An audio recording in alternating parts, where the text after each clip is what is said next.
Hello, hello, hello, and welcome to the Neverkusen podcast. My name is Eric. I'm talking to you from Los Angeles, and the Neverkusen crew today is going to be a veritable sausage fest because there's three of us here, Tom, Patrick, and I. Tom, you're on my right, some 9,000 kilometers on my right. How you doing, buddy? Yeah, today is a great rainy day, but yesterday compensated, so I'm doing well. Thank you. Also a rainy day, but a kind of sunshiny day at the Bay Arena. And 14,000 kilometers to my left is Patrick in Singapore. How you doing? Excellent. Really nice day, and yeah, can't complain really. Nope, not a lot of reason to complain if you're a Bayer Leverkusen fan right now after a convincing 4-2 victory over Borussia Mönchengladbach. And like I said, it's just Tom, Patrick, and I today. The three of us are going to sit around and have a chat about a very exciting weekend that we've had. But before we do, we have to get to the most fun part of the podcast, at least for us. It's our Beers of the World.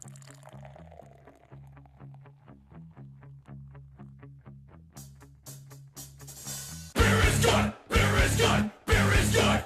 It's not, beer is good, beer is good, beer is good. Let's go drink some beer.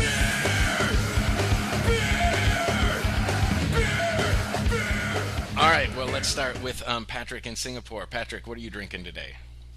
Well, given that we have quite a few new Australian fans to the podcast, I'm drinking today an Australian beer, Victoria Bitter, VB in short, and it's an old beer. It's brewed since 1854, and yeah, it's pretty flat like Foster's. It's part of the Foster's beer group, and yeah, it's pretty flat and as the name suggests, bitter. It's okay. I've tasted worse. All right, well, throw some shrimp on the Barbie and enjoy your beer. Tom, what about you? I've got nothing special today. But it is the beer that is sold in our stadium, and I think also in Gladbach Stadium now too. I'm having an Eiffel champagne, also known as Bitburger. Not my favorite.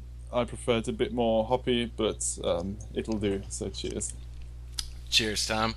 I'm drinking a can of beer from our local Trader Joe's called Simpler Times. I've had it before. It's exactly what it sounds like, a very simple beer. Not too hoppy, not too fizzy, and simple, I think, is probably the appropriate word. So cheers to you guys, and cheers to our listeners. This one's to Bayer Leverkusen. All right, so no shortage of things to talk about today, especially in terms of the match. 4-2, as I mentioned, was the end result, and a fairly convincing victory, even if at a certain moment in the second half it didn't look like that would be the case. Tom, we'll start with you, as we always do, because you were there for the match, and you were, at the beginning of the match, one of the many, many, many people who took part in the pretty impressive choreo in the Nordkurve. Tell us a little bit about that experience, and also, it was pissing down rain. Did you manage to stay dry? Yes, the timing was right. We got a bit wet on the way back, but yeah, needless to say, it was a brilliant day to be at the stadium. This time we had a proper choreography planned. It's always interesting when you're in the middle of the home and you're not really sure what it makes up, the choreography, and have to wait till you get home to see some pictures of it. So you guys probably know more about it than I do. But yeah, it was a great game to be at the stadium. There is still sort of this kind of sense of liberation not being hauled up in that corner anymore. I mean, yeah, it's only the second game, so that's probably normal. But yeah, the atmosphere was good. Still room for improvement, but I think we're on a good way. It was, yeah, most of all, it was great fun. For those who haven't seen the pictures from the choreo, it is an impressive series of banners that were hung up throughout the north end of the stadium, and basically depicting in the main picture a father and son, with the father holding his fist up, obviously Leverkusen fans, and then the German translation of the banner read, Patrick, you did such a nice job of translating it on Twitter. Could you say again what it translated to? Tradition is not holding on to ashes, it's passing on the fire or the flame. Excellent, yeah. And basically the father-son imagery there, symbolic of fathers passing their love of Bayer Leverkusen onto their sons. And that immediately made me think of one of our previous guests, John Crowley, who lives in Luxembourg and ships his kids in almost on a weekly or bi-weekly basis, I should say, to teach them the love of Bayer Leverkusen. So in a way, that choreo was dedicated to everyone like John. So keep up the good work, John. Cheers to that. It was kind of neat. You could see, well, they were banners of the club's crest during the years, from the first one in 1904 through 2013. Great to see some really interesting things, interesting ones. So if you can find a photo of it, perhaps have a look out for the crests. Yeah, and maybe that's what we'll do. We'll we'll try to grab or at least provide a link to some photos where you can see those crests and the entire choreo. All right, well, if the choreo was excellent, which it was, then it certainly foreshadowed a match which was incredibly exciting. Borussia Mönchengladbach, as we know, is usually one of those opponents that we enjoy playing against, but still nevertheless gives us a hard time. And I tweeted shortly before the match started that it would be a moral victory if Patrick Herrmann didn't score against us, which he didn't. He did set up a pretty nice goal for them. Yeah, he did. It's true. But he didn't score. Someone who did score very early on in the match was Stefan Kiesling via penalty, and it was, of course, his 100th goal for Bayer Leverkusen. Tom, from the stands there, what were the first 15-20 minutes? How did it look to you? Because it was at that point that the match looked a little bit, I thought, back and forth and very even. Yeah, I think you're right. We had our problems in the final third to really create something. So I think it was quite handy to get that penalty, which was, if you ask me, was a clear penalty. The guy's arm went up when he jumped up, which is completely normal. But usually when you go down again, your arms go down again. But his arm just stood hanging there. And so it hit Toprak's header, clear penalty. And it was great to have that breakthrough. And things really were easier from then on. Yeah, I thought that Gladbach did very well in the first 20 minutes. They really knew they knew that we were really strong on counterattacks. So what I could see is that every time they lost the ball, they did very well to pressure the person who was having the ball from our side, to not give him any options to initiate a counterattack. So that was, I think, the reason in the first 20 minutes why it was so even. And yeah, as Tom said, the penalty then obviously changed things. Gladbach needed to play a bit more offensive, and yeah, it gave us the space to put through our counter-attack game, which we managed so well.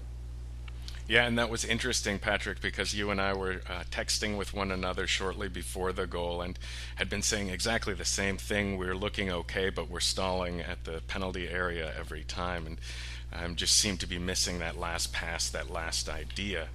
As you both said, that penalty seemed to open things up a little bit, and one of the reasons things opened up was because so far the kind of man of the season, we're only 3 games into it, but Sidney Sam slowly started taking over the match, or at least making his presence felt, let's say. Yeah, he was definitely the star that shined the brightest, to use a terrible cliche, but it started further back with Castro finding his passing range, and Kiesling also working really well. we were all over them after that. They couldn't deal with our interplay and our short passes. It was great fun, and yeah, it didn't take long to double our lead. It didn't, and during that time, what I thought was also impressive, and you know, I think something that bears mentioning also, our defense held pretty solid. As difficult as we found it to score before that penalty, I think they were having their difficulties getting beyond our penalty area as well. It should be, I guess, noted before we talk a little bit about the main players in this match that Robert Hilberto. Wait, I always do that. Roberto Hilbert was in for Giulio Donati at the right back position, and it certainly looked like his first Bundesliga match in several years. A little bit slow, I thought, and not quite in tune with the team as Donati was.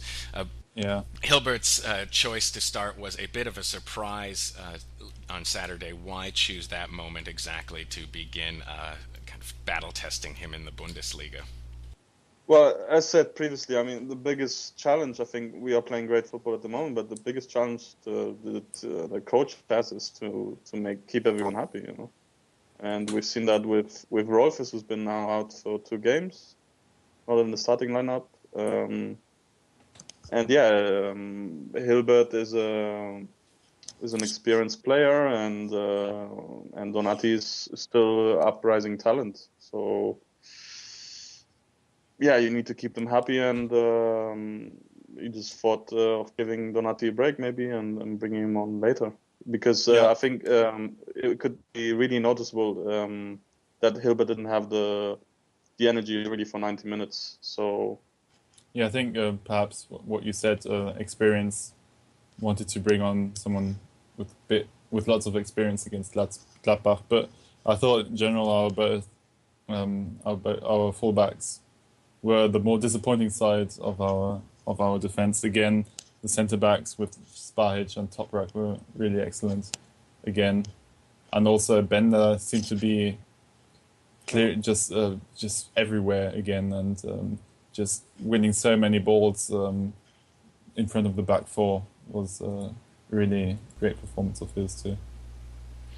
Yeah, I think the central spine of the team played wonderfully. I think one more person I'll throw in there is Stefan Reinhardt, who I don't know that he's ever going to be the most elegant player or even necessarily the most offensively effective player, but as far as clearing out balls, as far as clearing out opportunities for the other team and going into challenges, he's been an absolute rock in the. He had some difficulties with Hermann, I think, because he's a small, quick player, and he's a lanky guy. So yeah, obviously it's a bit more difficult for him. But he brings I think overall what he brings is a lot of intelligence on the pitch. He knows what to do, and he's really a vital peg in our system, and I think the way he's one of the most important parts tactically, how he can fall back into the back four or move around in front of the back four and pass the ball, and it's great. The second goal was scored by Sydney Sam and really started by someone that you just mentioned, Tom, Lars Bender, who had a fantastic match. And he played a wonderful kind of little through ball to Stefan Kiesling, who showed just what kind of qualities he has as a striker. I think in most cases, probably most strikers would have immediately had an attempt on goal, and he did a wonderful little drop back to Sydney Sam, who basically just had to slot it in. That was really good. He held onto the ball long enough so Ter Stegen would come out, and then he must have had certain instinctive awareness of Sydney Sam encroaching into the penalty area, and it was a perfectly weighted and perfectly placed ball for Sydney Sam to convert. Oh, and he played the ball on the right foot on a strong left. It's also small details, and I thought Sam's shot was a bit risky because he went for the top corner and so, but I think that was really the only way to score it, because there was still some defenders around on the line of goal, so he did very well in the finishing. Yeah, I think it's a testament to his current form, Patrick, because I agree with you. When he hit that ball, it left his foot with such velocity, and you could see that it was rising. It seemed my immediate thought was Sam from last year would have knocked it over the net, and this year's Sydney Sam just hammers it into the upper left-hand corner. Totally a wonderful goal. Not too long after that, too, they had a combination just before halftime where Gladbach were absolutely defenseless, it seemed, and I think started off by Heung-Min Son, and then through Sydney Sam and Stefan Kiesling again, but sadly only hit the post. All right, well, so going into halftime with a 2-0 lead, things seemed pretty secure and pretty moving pretty much in the direction we wanted them to. And then there were those first 15 minutes of the second half in which the Bayerena roof came crashing down. It was strange because we were sort of just getting back to our places, and it was a strange feeling in the fans too, because it was like, yeah, okay, game is pretty much done and dusted now, and what are we going to do now for the next 45 minutes? And it seemed like it felt the same for the team. And we were punished quite quickly then.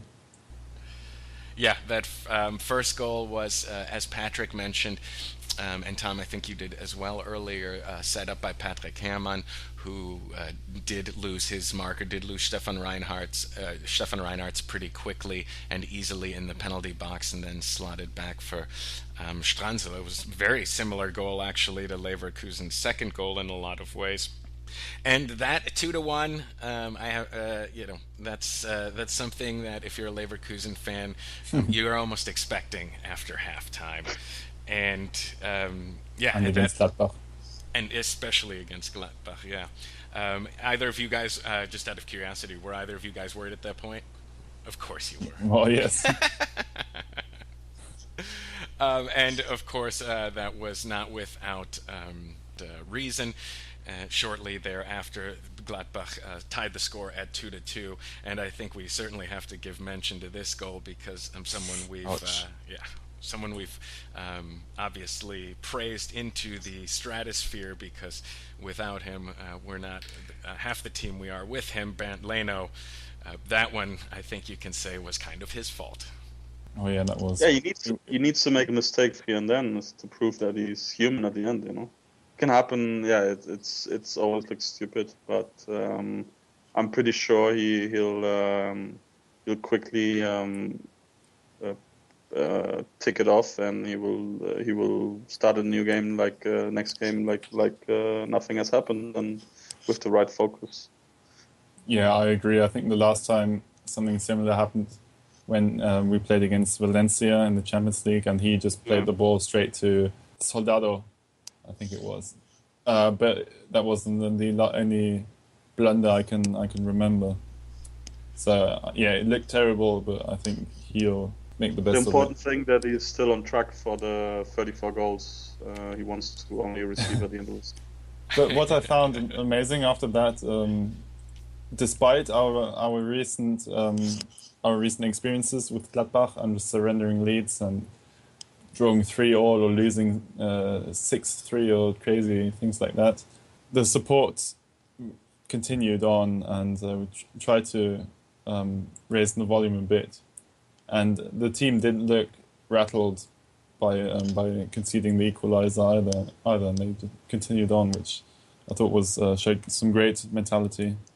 I thought the North Kurve for the first time did their job this season, because the previous matches we didn't have that kind of adversity.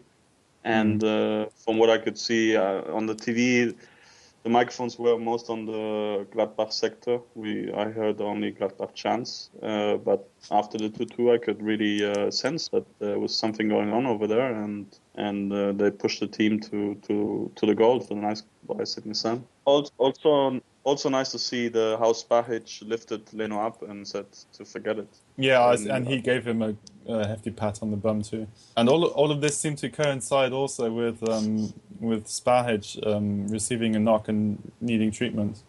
Yeah, that's true. He went down for a little bit. It didn't look that serious actually on some of the replays, but he stayed down for quite some time before he limped off the field for some treatment and came back on.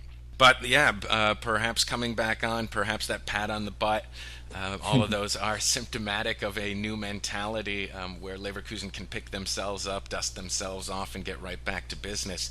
Because, yeah, as Patrick alluded, the third goal, the 3-2 goal by Sydney Sam, wasn't too long before it occurred, and certainly I think we sometimes forget how good a shooter potentially Sydney Sam can be, and that was a beauty. Yeah, not just we forget, obviously, also Gladbach forgot that he only has a left foot, and they should have closed that side. There's definitely a defensive error. He should never been able to shoot like that, but well, I'll take it. Thank you. Again, the passing combination there, little room and so between Kiesling, Sam, and some other player. I mean, it was also excellent. Little space, and Sam found just the right place to shoot on goal, and it wasn't very easy. I mean, there's 3-4 players, Gladbach players around him, and we managed to play the ball around there, and then for him to finalize.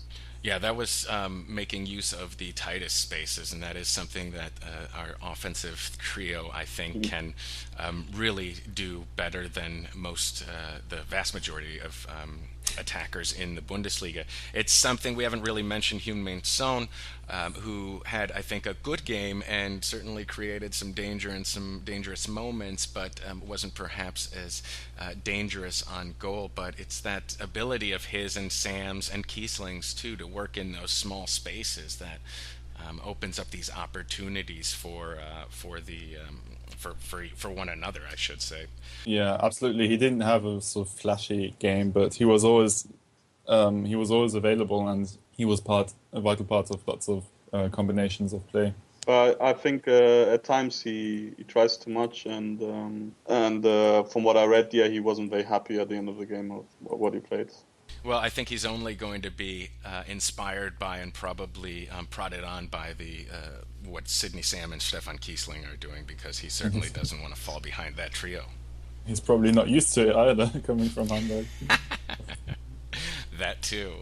I want to switch gears just a moment and move from talking about Bayer Leverkusen players to talking about a Bayer Leverkusen player who is currently on loan for Borussia Mönchengladbach, and that is, of course, Christoph Kramer, who spent last year in the second Bundesliga with Bochum, and moved this year on a loan basis to Borussia Mönchengladbach. He managed in the preseason to really entrench himself into Lucien Favre's starting 11, and he was one of the standouts again yesterday. And I think that's been pretty much the case the last 3 matches for Mönchengladbach. He's been one of the better players each time. He comes back to Leverkusen, and all signs point to him coming back to Leverkusen after, in 2015. And guys, I just wanted to get your opinion, because I know you've been kind of keeping one eye on him as well, what you saw from him, and where you think down the road he might fit into Leverkusen's plans. I think we know that we can't hang on to Lars Bender for all that long anymore. Sooner or later he's going to go to Arsenal or to Bayern Munich, and Rolfes isn't getting any younger. At that time he'd probably be right to fit in an important role in front of the back four. No, he's considered a very good talent.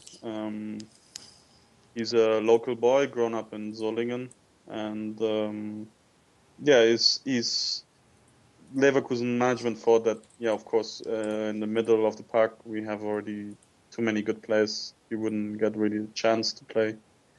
He's 22, and yeah, with Gladbach at least he has played every Bundesliga game, so it's really important. And he will have 2 seasons there, and he could, as Tom said, he could easily replace Rolfes in the future if he continues to develop, because Rudi Völler and Reschke, the scouts. Team planners, they really have a high opinion of him. I think actually in best case scenario, it's kind of what Tom mentioned that instead of really replacing Rolfus, he's going to come back and probably end up replacing Bender. And I see very likely that the two of the future three, if that's still the team philosophy, defensive midfielders will be Reinhardt and Kramer together back there, which bodes well, I think, for the future. Both young guys and both extremely solid and Homegrown. yes, and homegrown, exactly, and fun to cheer on. All right, well, let's turn back to Leverkusen. A 3-2 lead from Bayer Leverkusen is the same as a 2-2 tie. In my opinion, you're always just waiting for the other shoe to drop. But for whatever reason, this Leverkusen team is starting the season off gangbusters, and they emphatically added another goal before the end of the match just to hammer home the point that they are going to be playing for one of those top three positions all season long. Tom, that shot must have looked like it was coming straight for your head. Talk about it. The funny thing was first, a couple of minutes beforehand, he seemed to have practiced that shot on the other side of the field when he hit a clearance with his laces nearly into the corner of the goal. I was right in line with that, and I thought, what's going on here? And again, great work by Sidney Sam, and Castro did brilliantly to finish from there. The cheers around me, spoke volumes about the relief and the joy. Huge cheer. Great goal. He had 90% of completed passes, which is very, very high value. Yeah, and I think a wonderful way for him to end that match too, because Patrick, as you said, his efficiency and his work was a little bit understated, but extremely important throughout the match. And that goal was just absolutely a hammer blow, unbelievable. It should, I think, be noted that Sidney Sam too, Tom, whom you mentioned, provided the assist. Had the ball for a couple of moments before the shot and took about one or two looks on goal. I thought he was really going to just kind of pull off and have a shot himself, because that's kind of what you'd expect from Sidney Sam, especially when he's feeling it as he is at the moment. But he tried to line up a couple shots. Neither of them worked. So with a cheeky back heel, if you will, a shout out to one of our former guests and listeners, he provided that assist. And just he's covering himself in all sorts of glory. Did you see Stefan Reinhardt's previously tried to do a similar back heel and back heeled it straight to the exactly. And that was that was at a moment too when we were trying to get out of our own end, and I saw that as well. Which around me people said, leave that to Sam and Son. Exactly. All right, so the match ends 4-2. Tom, I didn't get to watch any of the post-match celebration, but I imagine the team now walked over to the north end of the stadium and saluted you guys, and vice versa. Yeah, they came around. We sang the odd song and did the wave, and it was good. Nice interaction. All signs pointing to a very good season, at least so far, and certainly a team right now with an outsider shot at let's say at a very, very strong finish. All right, we're going to just wrap up real quick with man of the match, unless Patrick or Tom have anything else to say. Go ahead, sir. Just a few things about the referee. He only gave one booking to the man with the greatest name in football, to Granit Xhaka. Mm-hmm. And there were a couple of occasions, and I think in the second half, when Sidney Sam broke through, and he was fouled, and it was the most obvious yellow card in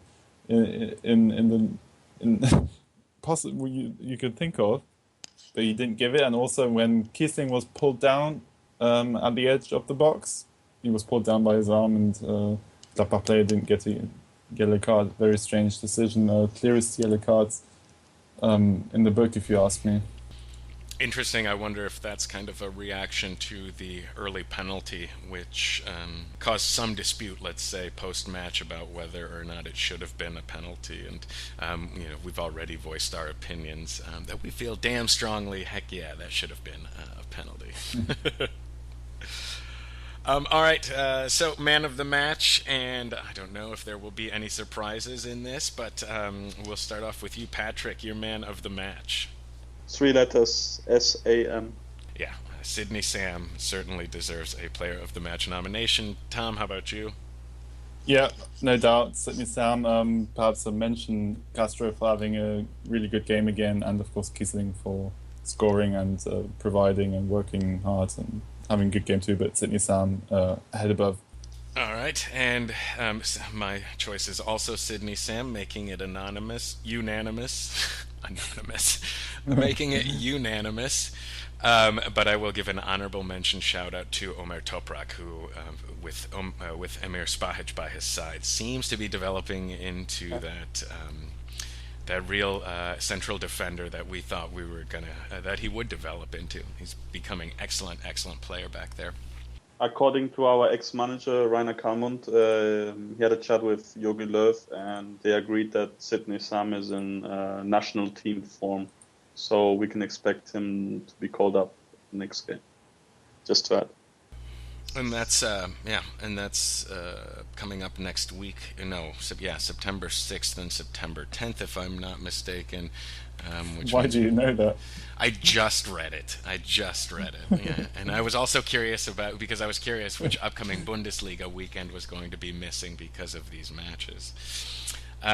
So yeah, we'll see. I don't want to belabor this point ever, but I will say one of the great reactions I've heard all seasons to any reporter's question was Stefan Kiesling when he was asked once again about his selection to the national team, and he said, this is really difficult to translate, but he said it was about as important to him as moist cheese.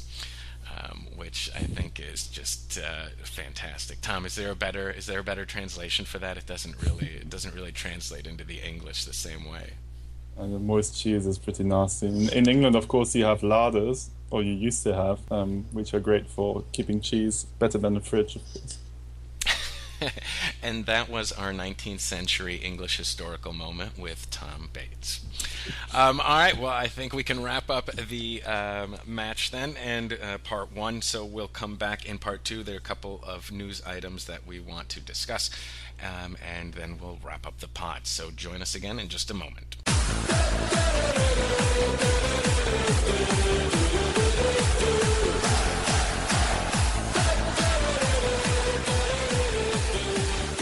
All right, welcome back to the Neverkusen podcast, and in part two, we're just going to talk a little bit about some of the items in the news the past week or so for Leverkusen. First and foremost, the most visible piece of news, I think, was the fact that Karim Bellarabi, after spending 8-9 months working his way back from injury for Bayer Leverkusen, has been reloaned out to Eintracht Braunschweig to help them this season avoid relegation, basically. Guys, Karim Bellarabi, I'm going to try to remain out of this one because he's one of my absolute favorite players on Leverkusen, so I get why they make this move. I'm not thrilled with it, but what were your reactions? Very disappointed. I get that he needs to get some match fitness, but learning him out for an entire year to another Bundesliga side, it seems strange to me. And also, it's a Bundesliga side to which he has quite a strong emotional attachment. I think probably 6 weeks at another club, possibly in the second league, would have been fine. Also, I can't imagine that he's so far behind that they think he has to be away for a year to regain any sort of fitness to be useful again to us. I'm very disappointed, I have to say. I'm perfectly happy with it because I think it's he's going to take a long time till he's back where he was before, and he's been out for 9 months or nearly a year. He's going to need the same time to come back again at full strength. That in mind, of course, if another player comes, then it would make a lot more sense if it doesn't, yeah, you could maybe argue it further on the season that we did a mistake. But for now, yeah, I'm still hoping that another player will join us. So I just wish they do the same as they do in England, where they have a clause in the loan contract that forbids him to play against his home team Yeah. or his but they That's don't do that also in Germany. So he'll probably score against us when we play against Braunschweig. Yeah, if recent trends are anything to go by, or actually any trends are anything to go by, he will most certainly score against us when we play. It should be noted that he had his first appearance for Braunschweig today and coming on in the 57th minute and playing the rest of the match. So, Patrick, I'm kind of on Tom's side on this one, but I think you make a lot of sense too, obviously. It's just going to be a little painful watching this guy play against us. However, Patrick, as you alluded, if there's someone still coming to Leverkusen, and Rudi Völler seems to be playing the role of some kind of cryptic gatekeeper, suggesting that there is, and indeed suggesting that there might be someone whom we'd pay millions for in the double figures, apparently, then maybe this isn't such a bad loan, Tom. A bit more of an emotional thing for me too. That I'd like to have him here. I have to say that there's the risk, as you say, he has a strong link to Braunschweig. Of course, there's a risk that he'll maybe want to stay there, but that again comes at the cost. They have to stay in the first Bundesliga, and yeah, I think at the end it's a loan. It's not a sale with a purchase option back. It's pretty. I think next year he'll be back, and like nothing happened. Yeah, and if Sydney Sam continues his play the way he has been, there are going to be much larger teams sniffing around him by the end of the year for sure. All right. The one thing I will mention just as we wrap that section up is that when Sami Hyypiö was asked about potentially a new offensive player coming, his reaction, I thought, was, and Patrick, you agreed, was pretty neat in that he said, if it happens, okay. If it doesn't, that's also okay. Yeah, it's good. You often hear managers saying, "Yeah, oh, we definitely need new players," and it always makes me think, you probably have a whole team, and what do they think if manager comes in and says that his players are rubbish and he needs new players? If it goes either way, it'll be fine, as he said. It's an indirect compliment to the team. Yeah. That's a good way to put it. All right, on to other news, and this one's a little bit tricky as well because we still haven't selected a sponsor yet, a jersey sponsor, but it does look every day as though LG from Korea is going to be that sponsor. It just seems that it's dragging on a bit. Is it negotiations?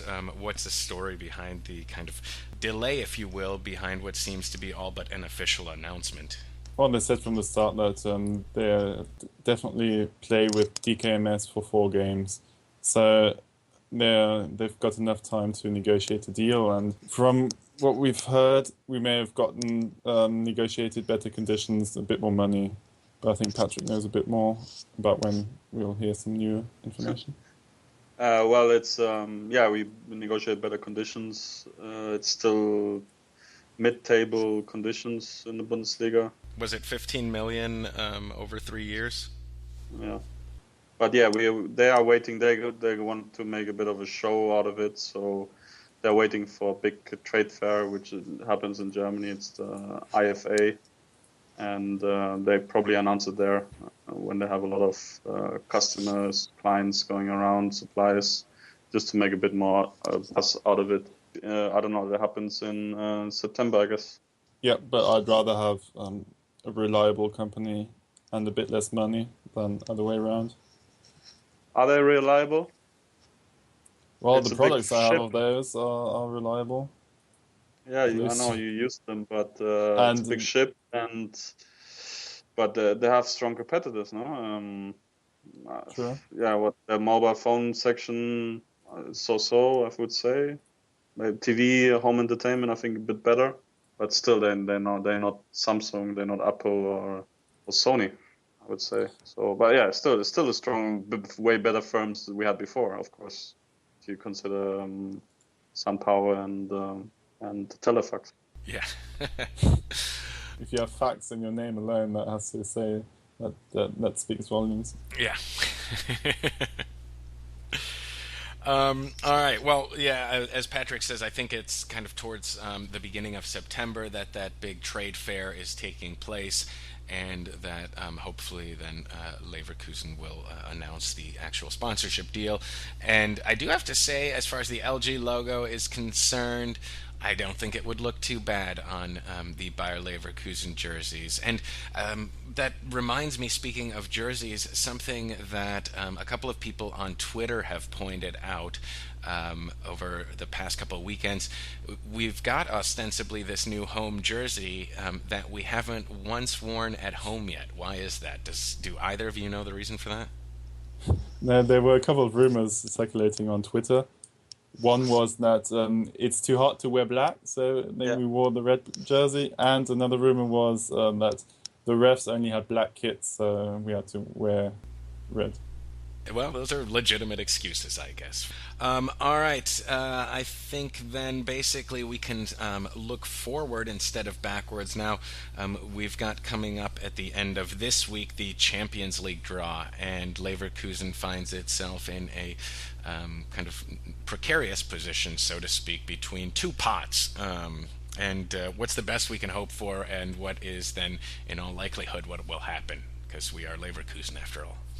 Well, it depends on some of the playoff results, which teams come through. That will ultimately decide if we go into pot 3 or 4.